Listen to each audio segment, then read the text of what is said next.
جیسے کوئی پیاسا صدیوں بار پانی کا چشمہ دیکھ لے۔ عبداللہ اسے اس حالت میں دیکھ کر مزید بے قابو ہو گیا تھا۔ اس نے رمیسا کو بازوؤں میں بھرا اور ایک جھٹکے میں بیڈ پر پھینکا۔ نرم گداس بستر پر گرتی رمیسا نے اٹھنے کی کوشش کی، لیکن عبداللہ بجلی کی سی تیزی سے اس کے اوپر جھکا اور اسے اپنے حصار میں لے لیا۔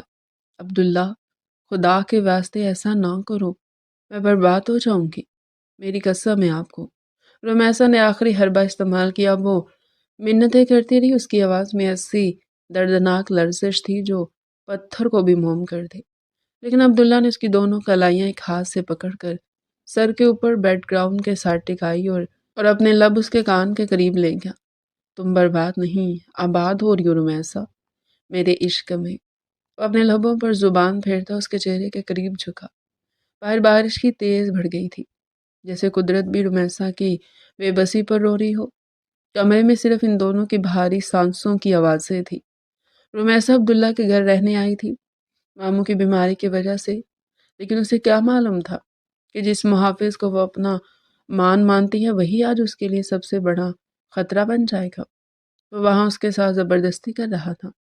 رمیسا سے روکتی رہے گی، واسطے دیتی رہے گی، اللہ اور رسول کے احکامات یاد دلاتی رہے گی، خاندانی عزت کا بھرم یاد دلاتی رہے گی، لیکن وہ نہیں رکا۔ وقت جیسے تھم سا گیا تھا۔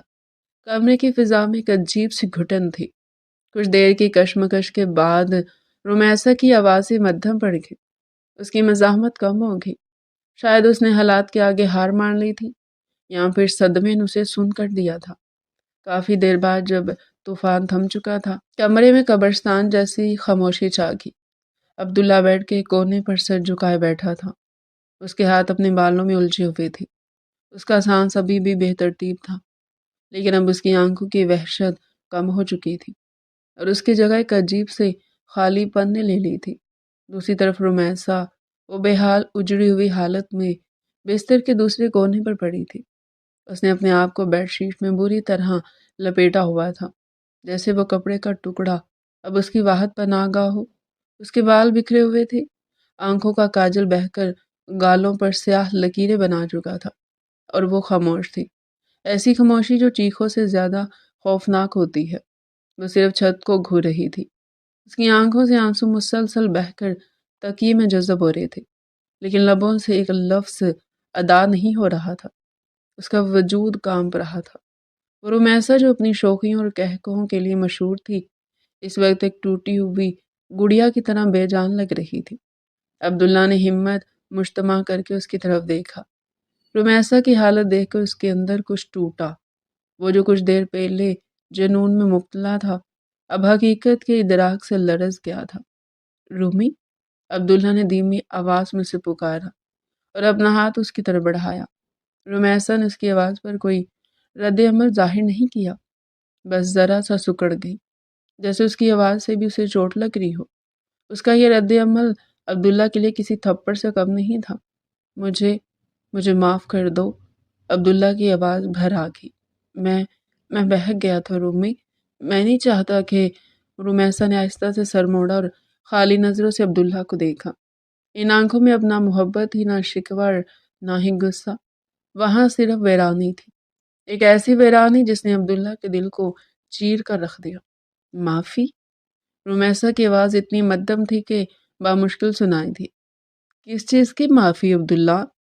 کانچ کا گلاس توڑنے کی، یا کسی کا مان، کسی کی روح توڑنے کی؟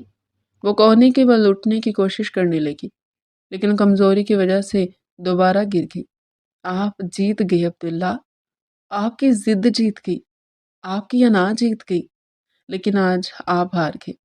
آپ نے اپنی رمیسا کو کھو دیا ہے، وہ رمیسا جو آپ کی عزت پر فخر کرتی تھی، جو آپ کے نام کی قسم کھاتی تھی، وہ مر گئی ہے۔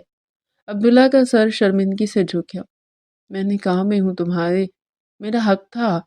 اس نے کمزور سی دلیل پیش کرنے کی کوشش کی۔ حق مانگا جاتا ہے عبداللہ، چھینا نہیں جاتا، رمیسا نے سسکتے ہوئے کہا۔ اور جو چیز چھین لی جائے اس میں برکت نہیں رہتی، اس میں محبت نہیں رہتی۔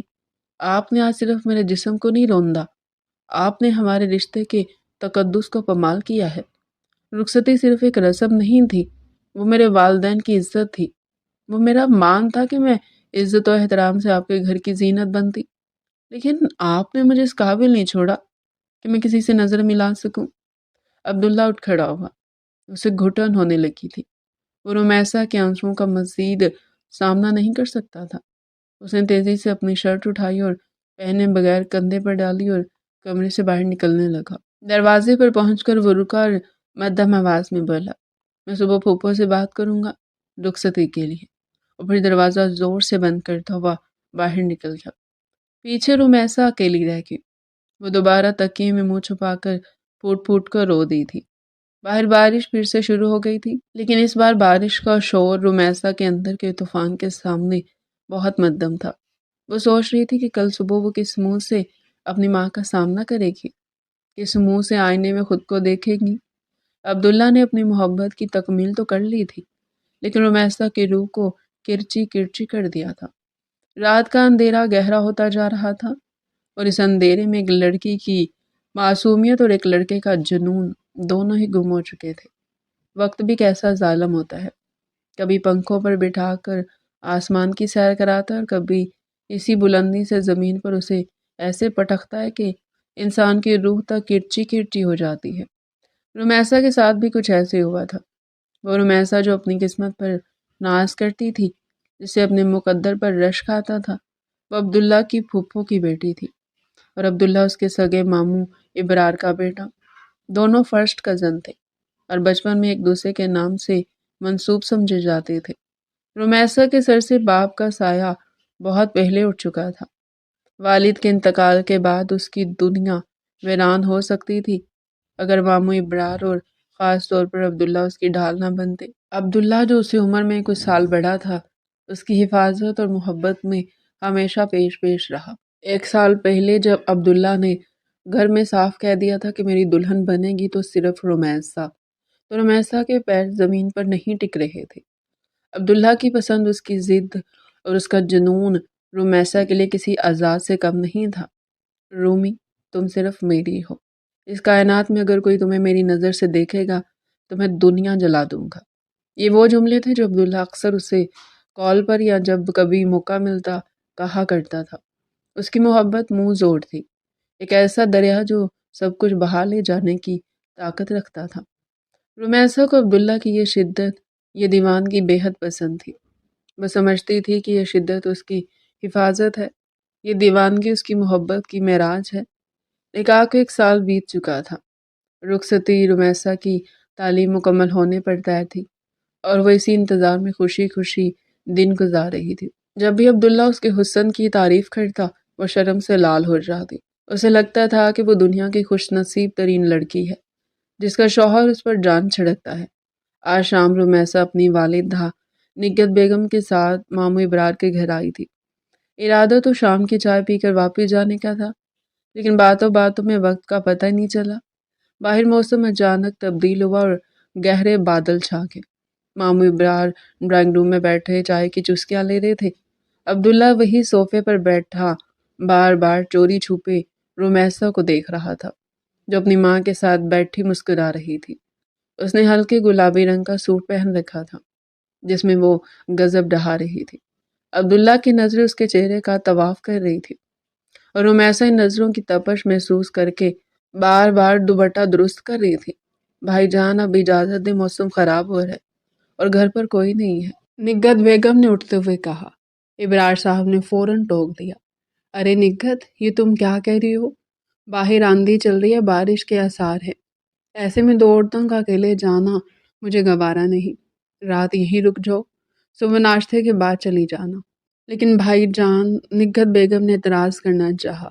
اسی لمحے عبداللہ بول پڑا، پھوپھو، پاپا ٹھیک کہہ رہے ہیں، آپ اور رومی آج یہیں رک جائیں۔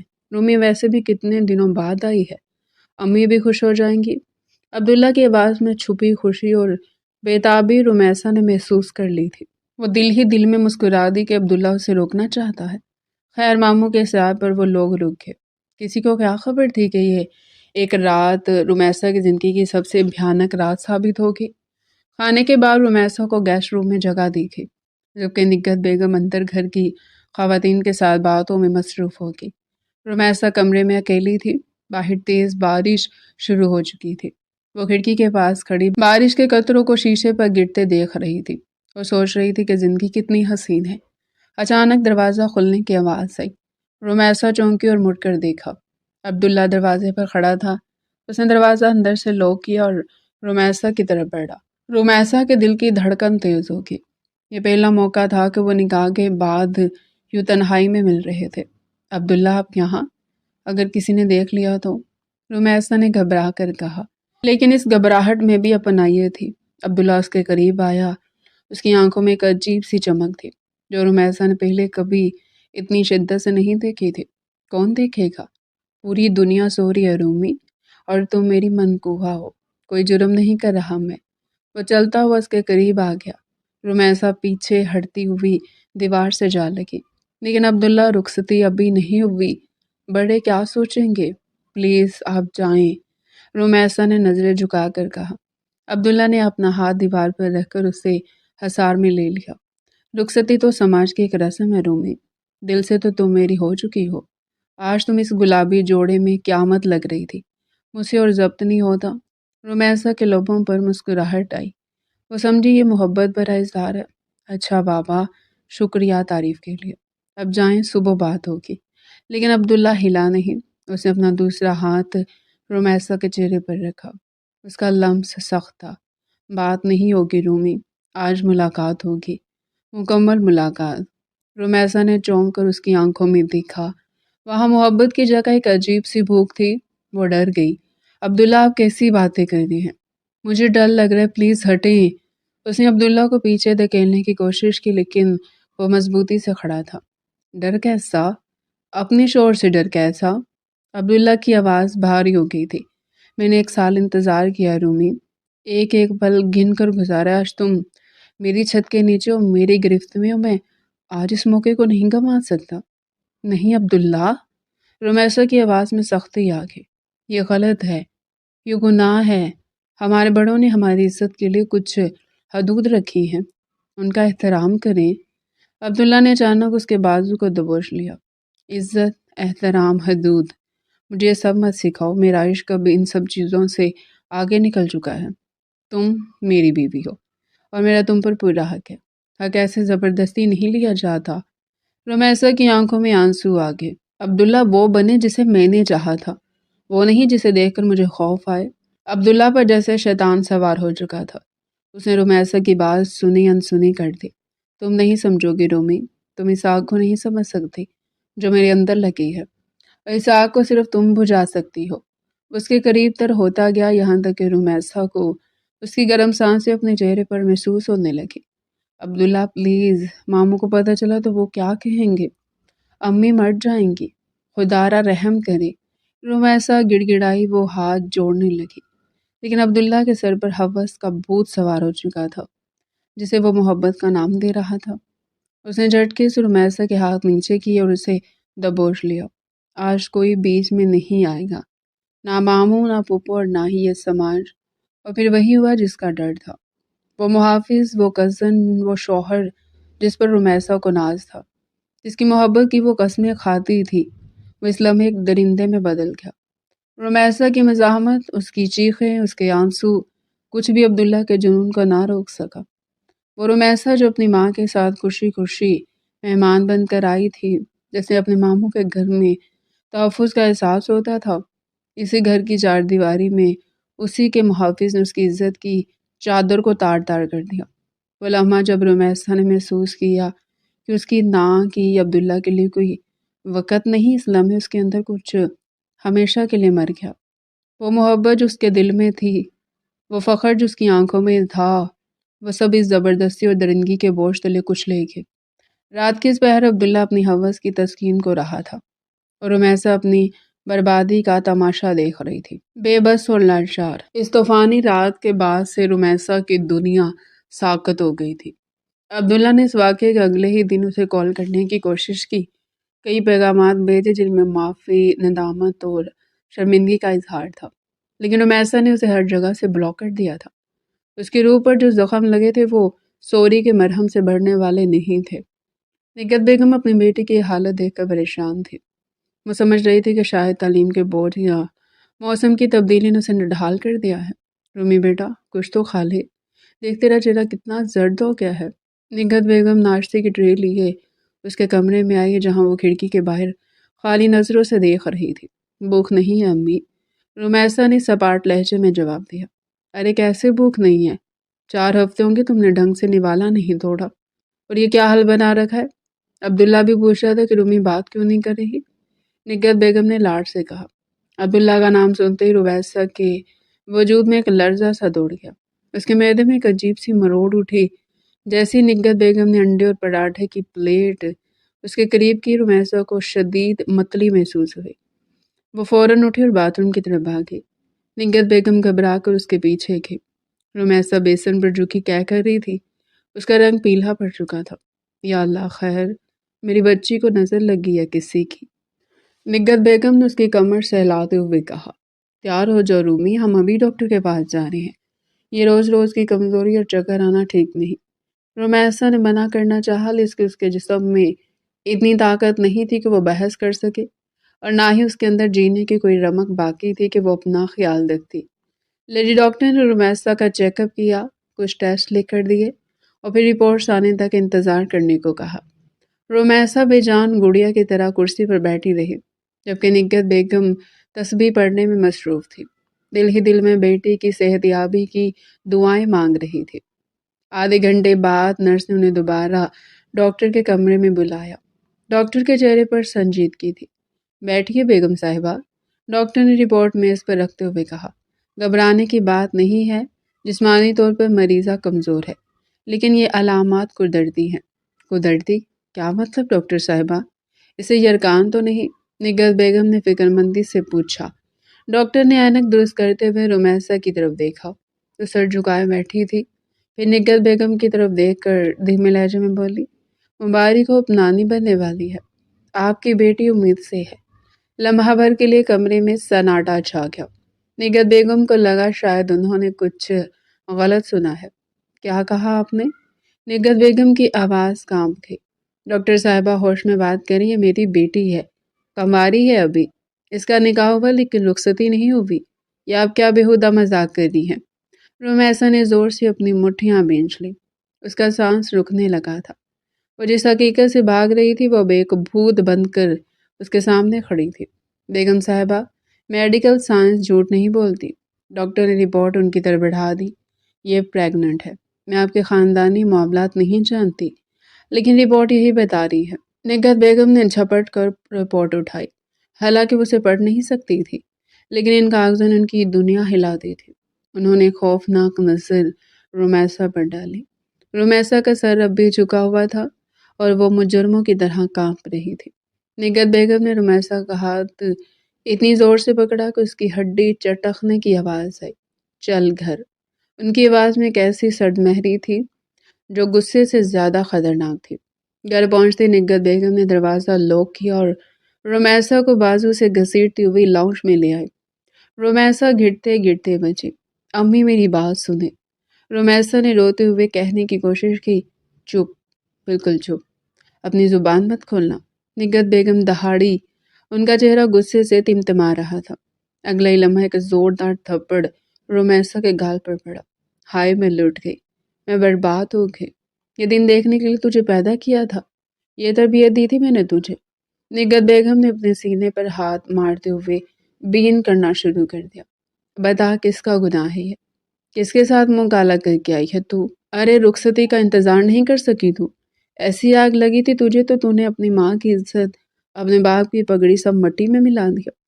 وہ دیوانوں کی طرح رومیسا کو مارنے لگے، کبھی تھپڑ کبھی گھونسے۔ رومیسا زمین پر گر گئی۔ وہ اپنے آپ کو بچانے کی کوشش بھی نہیں کر رہی تھی، بس روئے جا رہی تھی۔ امی میں گناہ گار نہیں ہوں، مجھے مت مارے، رومیسا چیخ رہی تھی۔ تو گناہ گار نہیں ہے تو یہ پیٹ میں کیا پل رہا ہے؟ نگہت بیگم نے اس کے بال مٹھی میں جکڑ لیے اور اس کا چہرہ اوپر کیا۔ بتا کون ہے وہ منحوس؟ یونیورسٹی میں کوئی یار بنائے یا محلے میں کسی سے یاری گھانٹی ہے؟ بتا مجھے ورنہ آج میں تجھے زندہ گاڑ دوں گی۔ نگہت بیگم خود بھی رو رہی تھی اور مار بھی رہی تھی۔ ان کی ممتا اور ان کی غیرت کے درمیان جنگ چھڑ چکی تھی۔ لوگوں کو کیا منہ دکھاؤں گی میں؟ ابرار بھائی کو کیا جواب دوں گی کہ میں نے ان کی امانت میں خیانت کر دی؟ تم نے تو کہیں کا نہیں چھوڑا۔ جب مار پیٹ اور ذلت کی انتہا ہو گئی تو رمیسا کے اندر کا لاوا پھٹ پڑا۔ عبداللہ! رمیسا پوری قوت سے چیخی۔ یہ گناہ عبداللہ کا ہے امی۔ نگہت بیگم کا ہاتھ ہوا میں معلق رہ گیا۔ کمرے میں اچانک موت جیسا سناٹا چھا گیا۔ انہوں نے پھٹی پھٹی آنکھوں سے اپنی بیٹی کو دیکھا۔ کیا بکواس کر رہی ہے تو؟ اپنا گناہ چھپانے کے لیے اس فرشتے جیسے لڑکے پر تہمت لگا رہی ہے؟ شرم نہیں آتی تجھے؟ نگہت بیگم پیچھے ہٹی۔ انہیں یقین نہیں آ رہا تھا میں جھوٹ نہیں بول رہی امی۔ رمیسا نے سسکتے ہوئے قمیض درست کی اور زمین پر بیٹھے بیٹھے بولی، یہ عبداللہ ہے، میرا کزن، میرا شوہر، آپ کا بھتیجا۔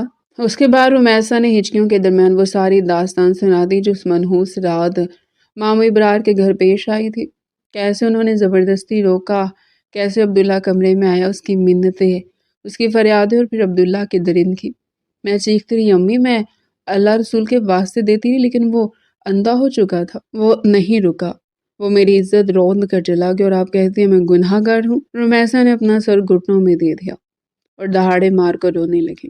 میں تو وہی مر گئی تھی امی، یہ سانسیں تو بس سزا کاٹ رہی ہیں۔ نگہت بیگم بت بنی کھڑی رہی۔ ان کے دماغ میں جیسے دھماکے ہو رہے تھے۔ وہ بھائی جس پر وہ جان چھڑکتی تھی، وہ بھتیجا جسے وہ اپنا بیٹا سمجھتی تھی، انہوں نے ان کی پیٹھ میں ایسا خنجر گھونپا تھا۔ عبداللہ! نگہت بیگم کے لبوں سے سرگوشی نکلی۔ ان کے آنسو تھم گئے اور چہرے پر ایک عزم نمودار ہوا۔ یہ غیرت کا مسئلہ تھا، اور اس بار مجرم باہر کا نہیں گھر کا تھا۔ انہوں نے کانپتے ہاتھوں سے اپنا فون اٹھایا اور ابرار صاحب کا نمبر ملایا۔ فون کی گھنٹی بجتی رہی، پر ہر بیل نگہت بیگم کے دل پر ہتھوڑے کی طرح لگ رہی تھی۔ آخرکار دوسری طرف سے فون اٹھایا گیا۔ ہیلو نگہت، کیسی ہو بہن؟ خیریت ہے؟ آج اچانک کال کی؟ مامو ابرار کی خوشگوار آواز آئی۔ نگہت بیگم نے ایک نظر فرش پر پڑی اپنی ٹوٹی ہوئی بیٹی پر ڈالی۔ ان کا کلیجہ منہ آ گیا۔ کچھ بھی خیریت نہیں ہے بھائی صاحب۔ نگہت بیگم کی آواز اتنی سپاٹ اور بھاری تھی کہ دوسری طرف ابرار صاحب چونک گئے۔ آپ نے اور آپ کے بیٹے نے میری شرافت کا، میری یتیم بچی کا جو تماشا بنایا نا، اللہ آپ کو کبھی معاف نہیں کرے گا۔ نگہت، یہ تم کیا کہہ رہی ہو؟ ہوش میں تو ہو؟ عبداللہ نے کیا کیا ہے؟ ابرار صاحب کی آواز میں پریشانی در آئی۔ پوچھئے اپنے لاڈلے سے۔ نگہت بیگم چیخ پڑی۔ پوچھئے کہ اس رات اس نے مہمان آئی ہوئی اپنی کزن کے ساتھ بند کمرے میں کیا کیا تھا۔ مبارک ہو بھائی صاحب، آپ دادا بننے والے ہیں۔ آپ کے بیٹے نے شادی کی رسموں سے پہلے اپنا حق وصول کر لیا ہے اور میری بیٹی کو زندہ درگور کر دیا ہے۔ دوسری طرف فون پر ایک طویل خاموشی چھا گئی، ایسی خاموشی جو طوفان کا پیش خیمہ ہوتی ہے۔ ابرار صاحب کے وہم و گمان میں بھی نہیں تھا کہ ان کا فرمانبردار بیٹا ایسی گھناؤنی حرکت کر سکتا ہے۔ یہ ناممکن ہے نگہت۔ ابرار صاحب کی آواز لڑکھڑا گئی۔ رپورٹس میرے ہاتھ میں ہے بھائی جان۔ نگہت بیگم رو پڑی۔ اب فیصلہ آپ کریں گے، یا تو میری بیٹی کو عزت سے لے جائے یا پھر میں زہر کھا کر مر جاؤں گی۔ انہوں نے فون کاٹ دیا۔ کمرے میں صرف رمیسا کے سسکنے کی آوازیں باقی رہ گئی تھی، اور فضا میں ایک نیا تناؤ پیدا ہو گیا جو دونوں خاندانوں کو ہمیشہ کے لیے بدلنے والا تھا۔ ابرار صاحب نے نگہت بیگم کا فون رکھنے کے بعد کئی گھنٹے اپنے کمرے میں تنہائی میں گزارے۔ وہ صدمے کی کیفیت سے نکل کر اب غصے اور بے یقینی کی کیفیت میں تھے۔ شام کے سائے گہرے ہو چکے تھے جب انہوں نے ملازم کے ہاتھ عبداللہ کو پیغام بھیجا کہ وہ فوراً اسٹڈی روم میں حاضر ہو۔ عبداللہ جو پچھلے 2 ہفتوں سے خود بھی ایک عجیب سی بے چینی میں مبتلا تھا، والد کا بلاوا سن کر مزید گھبرا گیا۔ اس کے دل میں چور تھا، اور چور کی داڑھی میں تنکا ہوتا ہے۔ وہ بوجھل قدموں کے ساتھ اسٹڈی روم میں داخل ہوا۔ ابرار صاحب اپنی بڑی کرسی پر پشت کیے کھڑے کھڑکی سے باہر اندھیرے کو گھور رہے تھے۔ کمرے میں مکمل خاموشی تھی۔ پاپا، آپ نے بلایا؟ عبداللہ کی آواز حلق میں اٹکتی محسوس ہوئی۔ ابرار صاحب آہستہ سے مڑے۔ ان کی آنکھوں میں ایک ایسا سوال تھا جو عبداللہ کی روح تک کو چھلنی کر گیا۔ انہوں نے چند لمحے بیٹے کے چہرے کو غور سے دیکھا، جیسے وہ پہچاننے کی کوشش کر رہے ہوں کہ کیا یہ واقعی ان کا اپنا خون ہے۔ بیٹھو۔ ابرار صاحب نے کرسی کی طرف اشارہ کیا۔ ان کی آواز میں سرد مہری تھی۔ عبداللہ سہم کر بیٹھ گیا۔ آج تمہاری پھپھو نگہت کا فون آیا تھا۔ ابرار صاحب نے تمہید باندھے بغیر براہ راست وار کیا۔ وہ بہت رو رہی تھی۔ انہوں نے ایک ایسی بات بتائی جس پر میرا دل یقین کرنے کو تیار نہیں، لیکن میرا دماغ کہہ رہا ہے کہ دھوئیں کے پیچھے آگ ضرور ہوتی ہے۔ عبداللہ کا رنگ فک ہو گیا، اس کے ماتھے پر پسینے کے قطرے نمودار ہوئے۔ کیا کیا کہا پھپھو نے؟ عبداللہ نے انجان بننے کی کوشش کی۔ ابرار صاحب میز پر جھکے اور عبداللہ کی آنکھوں میں آنکھیں ڈال کر بولے، انہوں نے کہا کہ رومیسا امید سے ہے اور اس کی ذمہ داری انہوں نے تم پر ڈالی ہے۔ کیا یہ سچ ہے عبداللہ؟ عبداللہ کے لیے خبر کسی بم دھماکے سے کم نہیں تھی۔ اسے اندازہ تھا کہ اس کی غلطی سنگین ہے، لیکن اس غلطی کا یہ نتیجہ اتنی جلدی سامنے آئے گا یہ اس نے سوچا بھی نہیں تھا۔ خوف کے مارے اس کا گلا خشک ہو گیا۔ اس لمحے اسے اپنی عزت، باپ کا خوف اور رسوائی کا ڈر سچ پر حاوی نظر آیا۔ نہیں نہیں پاپا، عبداللہ ہکلایا۔ اس کی آنکھیں جھک گئی۔ یہ غلط فہمی، میں نے ایسا کچھ نہیں کیا۔ پھوپھو شاید جذباتی ہو رہی ہیں۔ وہ ایک کمزور اور بزدلانہ جھوٹ تھا، اور ابرار صاحب جیسے جہاں دیدہ شخص کے لیے اسے پکڑنا مشکل نہیں تھا۔ وہ جانتے تھے نگہت اپنی بیٹی پر اتنا بڑا الزام بلا وجہ نہیں لگائے گی، اور نہ ہی رومیسا جیسی پاک باز لڑکی جھوٹ بولے گی، لیکن وہ عبداللہ کے منہ سے سچ سننا چاہتے تھے۔ ابرار صاحب نے گہری سانس لی اور کرسی کی پشت سے ٹیک لگا لی۔ دیکھو عبداللہ، میں تمہیں اپنی صفائی کا ایک موقع دیتا ہوں۔ میں ابھی کوئی فیصلہ نہیں سنا رہا۔ جھوٹ انسان کو کچھ دیر کے لیے بچا تو سکتا ہے، لیکن اس کی بنیادیں کھوکھلی ہوتی ہیں۔ انہوں نے انگلی اٹھا کر تنبیہ کی۔ میں 2 دن دے رہا ہوں تمہیں۔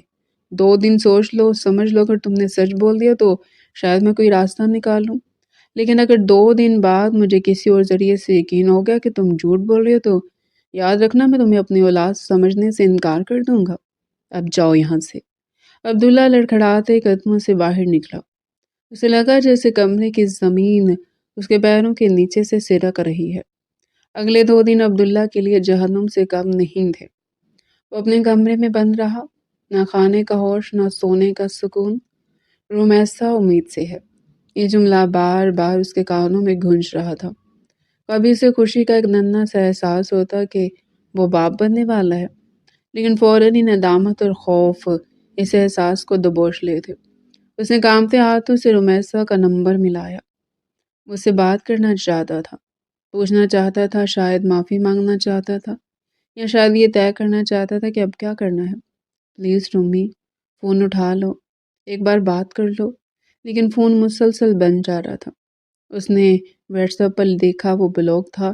اس نے ٹیکسٹ کیا، ڈیلیور بھی نہیں ہوا۔ رومیسا نے اپنے گرد حصار کھینچ لیا تھا۔ عبداللہ کشمکش میں تھا کہ کیا کرے۔ اگر وہ اقرار کرتا تو باپ کی نظروں سے گر جائے گا، اور اگر انکار کرتا تو وہ رومیسا کو ہمیشہ کے لیے کھو دے گا، اور اس آنے والے بچے کا کیا ہوگا؟ وہ رات کا منظر اس کی آنکھوں کے سامنے گھومنے لگا۔ رومیسا کی چیخیں، اس کی منتیں، اور اس کا اپنا وحشیانہ روپ۔ یہ میں نے کیا کر دیا؟ وہ سر پکڑ کر بیٹھ گیا۔ میں نے اپنی محبت کو خود اپنے ہاتھوں سے مٹی میں ملا دیا۔ وہ ٹھیک کہتی تھی، میں نے سب برباد کر دیا۔ دوسرے دن کی شام تک عبداللہ کا ضمیر اسے اتنا ملامت کر چکا تھا کہ اب اس میں مزید جھوٹ بولنے کی ہمت نہیں رہی تھی۔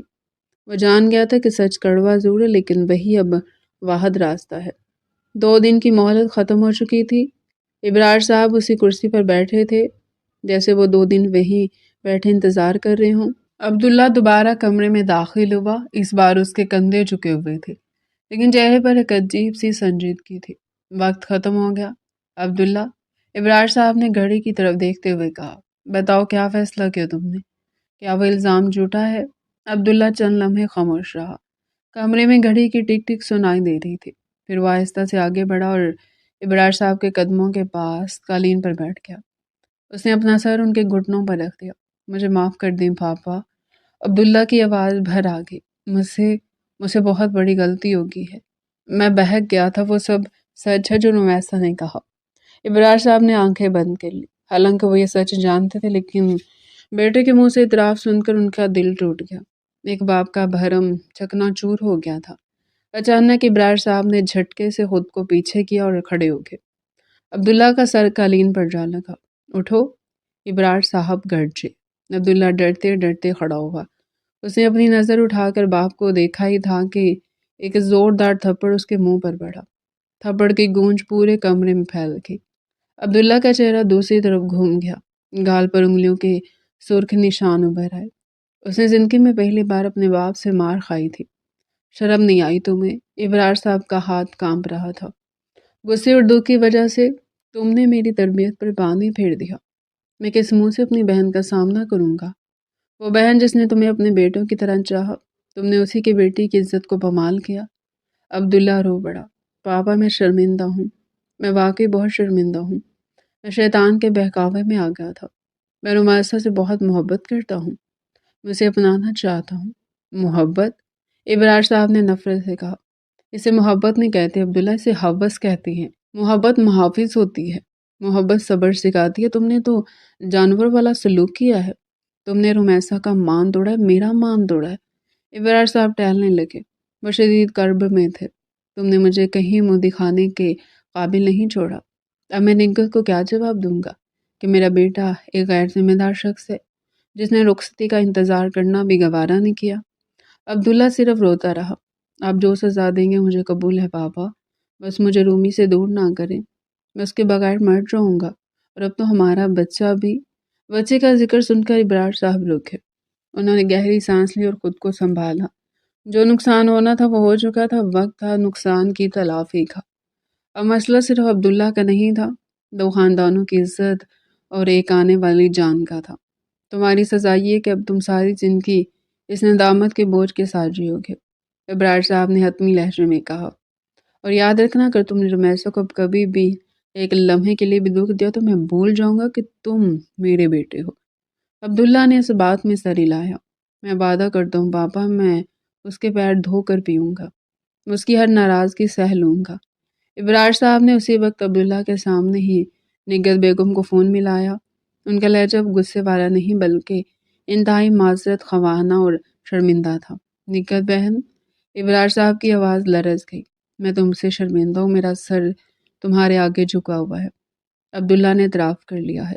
دوسری طرف نگہت بیگم کی سسکیوں کی آواز ہے۔ میں جانتا ہوں کہ کوئی بھی معافی دکھ کا میں دعویٰ نہیں کر سکتی جو میری اولاد نے تمہیں اور رومی کو دیا ہے۔ ابرار صاحب نے اپنی نم آنکھیں صاف کی، لیکن اب ہمیں بچوں کے مستقبل اور اس آنے والی جان کا سوچنا ہے۔ میں مزید تاخیر نہیں چاہتا۔ عبداللہ خاموشی سے سر جھکائے کھڑا سن رہا تھا۔ آج بدھ ہے، ابرار صاحب نے فیصلہ کن انداز میں کہا۔ آنے والے جمعہ کو ہم رخصتی کے لیے آئیں گے۔ کوئی دھوم دھام نہیں ہوگی، کوئی بینڈ باجا نہیں ہوگا۔ ہم سادگی سے آ کر اپنی بہو کو لے جائیں گے۔ یہ شادی اب جشن نہیں رہی، اب ہماری ذمہ داری ہے۔ نگہت بیگم نے بوجھل دل کے ساتھ حامی بھر لی۔ ان کے پاس بھی اب اس کے علاوہ کوئی چارہ نہیں تھا۔ ابرار صاحب نے فون رکھا اور عبداللہ کی طرف دیکھا۔ تیاری کرو، جمعہ کو رخصتی ہے، اور سن لو وہ لڑکی اب صرف تمہاری بیوی نہیں، اس گھر کی عزت ہے جسے تم نے مجروح کیا ہے۔ اسے وہ مقام واپس دلانا اب تمہارا کام ہے۔ عبداللہ نے سر ہلایا۔ جی پاپا۔ جمعہ کا دن طے پا گیا۔ وہ شادی جس کے لیے دونوں گھرانوں کے مہینوں سے خواب سجا رکھے تھے، اس کے لیے رومیسا نے کتنے ارمان پالے تھے، اب وہ ایک خاموش سمجھوتے اور ایک آزمائش کی شکل اختیار کر گئی تھی۔ خوشیوں کی جگہ اب شرمندگی اور دکھ نے لے لی تھی، اور محبت کے اس رشتے پر بھی ایک انمٹ داغ لگ چکا تھا جسے دھونے میں شاید پوری عمر لگنے والی تھی۔ جمعہ کا سورج غروب ہو چکا تھا، لیکن اپنے پیچھے اندھیرا نہیں بلکہ ایک عجیب سی ویرانی چھوڑ گیا تھا۔ رخصتی ہو گئی تھی، نہ کوئی شہنائی بجی، نہ ڈھولک کی دھاپ گونجی، اور نہ ہی کہہ کے فضا میں بکھرے۔ بس خاموشی سے ابرار صاحب اپنی بہو کو لے آئے۔ رومیسا سرخ جوڑے میں ملبوس تھی، زیورات سے لدی تھی، لیکن اس کا چہرہ سپاٹ تھا، جیسے کوئی زندہ لاش ہو جسے زبردستی دلہن بنا دیا گیا ہو۔ عبداللہ جب اپنے کمرے میں داخل ہوا تو کمرہ گلاب اور چنبیلی کے پھولوں سے مہک رہا تھا۔ یہ وہی کمرہ تھا جہاں اس نے اپنی محبت کا خواب دیکھا تھا، لیکن آج یہ کمرہ اسے کانٹنے کو دوڑ رہا تھا۔ وہ آہستہ قدموں سے بیڈ کی طرف بڑھا۔ رومیسا گھونگھٹ نکالے نہیں بیٹھی تھی اور نہ ہی اس کے انتظار میں تھی۔ وہ بیڈ کے ایک سائڈ پر دیوار کی طرف منہ کیے لیٹ چکی تھی۔ اس نے اپنے اوپر کمبل تان رکھا تھا، گویا وہ عبداللہ کی موجودگی کو مکمل طور پر نظر انداز کر رہی تھی۔ عبداللہ کا دل کٹ گیا۔ وہ جانتا تھا کہ وہ اسی سلوک کا حقدار ہے۔ وہ بیڈ کے کنارے بیٹھ گیا۔ رومی، اس نے سرگوشی کی، میں جانتا ہوں تم جاگ رہی ہو، کمبل میں ذرا سی جنبش نہیں ہوئی، میں تمہارے پاس نہیں آؤں گا، ڈرو مت۔ عبداللہ کی آواز میں کرب تھا۔ میں بس یہ کہنا چاہتا ہوں کہ مجھے معاف کر دو۔ میں جانتا ہوں کہ میری معافی تمہارے زخم نہیں بھر سکتی، لیکن یقین کرو میں پل پل مر رہا ہوں۔ تمہاری یہ خاموشی مجھے مار رہی ہے۔